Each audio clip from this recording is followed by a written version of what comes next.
સ્થળો આવેલા છે।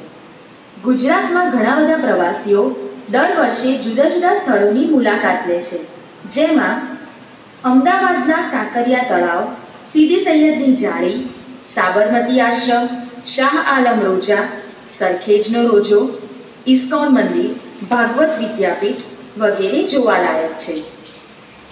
ગુજરાતમાં જુદા જુદા ધાર્મિક સ્થળોએ પ્રવાસીઓ આવે છે, જેમાં કચ્છમાં કોટેશ્વર, માતાનો મઢ, હાજીપીર, બનાસકાંઠામાં અંબાજી, મહેસાણામાં તારંગા, ખેડામાં ડાકોર, અરવલ્લીમાં શામળાજી, ભાવનગરમાં પાલીતાણા, ગીર સોમનાથ, દેવભૂમિ દ્વારકામાં દ્વારકા, સુરેન્દ્રનગરમાં ચોટીલા, પંચમહાલમાં પાવાગઢ મુખ્ય છે।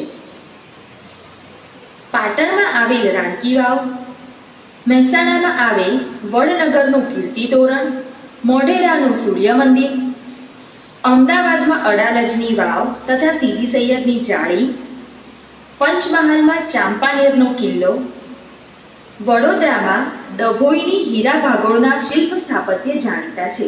આ ઉપરાંત કચ્છમાં આવેલ સફેદ રણ અને નર્મદા જિલ્લામાં આવેલ સ્ટેચ્યુ ઓફ યુનિટી જાણીતા પ્રવાસી સ્થળો બન્યા છે।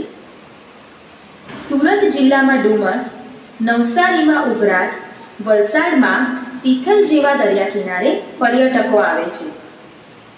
ડાંગના ડુંગરાળ પ્રદેશમાં આવેલ સાપુતારા ગુજરાતનું એકમાત્ર ગિરિમથક છે કે જે સમુદ્રથી લગભગ 1000 મીટરની ઊંચાઈએ આવેલું છે।